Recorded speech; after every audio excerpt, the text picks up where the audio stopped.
Putok na yung panubigan ko. Ngayon, mag-alas 6 ng umaga. Pupunta na kami sa ospital. Pagkagising ko sa sakit ng tiyan ko, tapos kung may tugo na, tapos mabas na rin amniotic fluid ko. So, ngayon, ulan pa man din. Ulan. Ayan, pupunta na kami sa ospital. Excited na. May lumabas na sa akin na tugo and amniotic fluid. So, pupunta na kami sa hospital ngayon.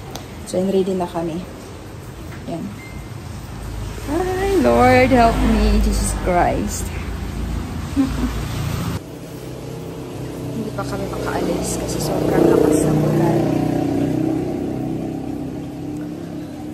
Medyo kinakabahan ako na excited.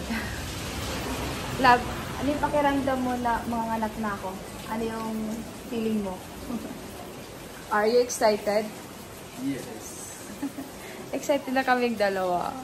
Darating na si Baby. Lalabas na si Baby. Excited na kami kay Baby.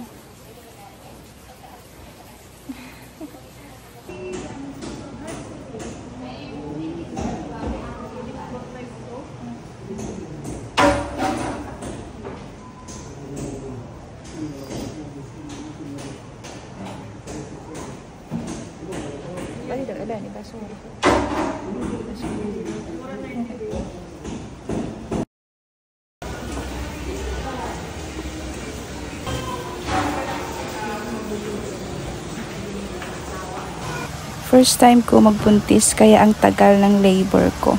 8 hours.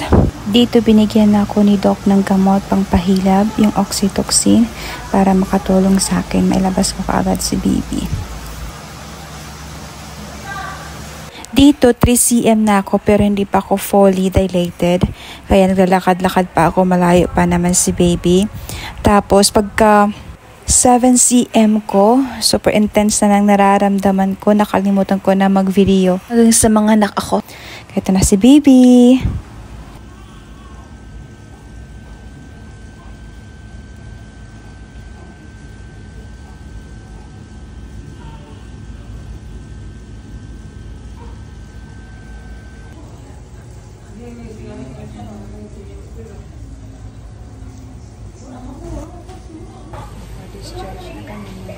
Since normal lang naman akong nanganak, after 2 days, discharge na kami. Discharge na kami.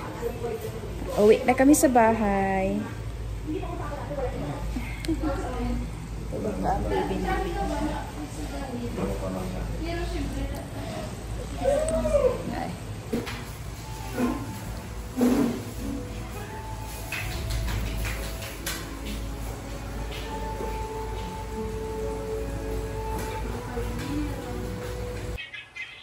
Welcome home, Baby Gado.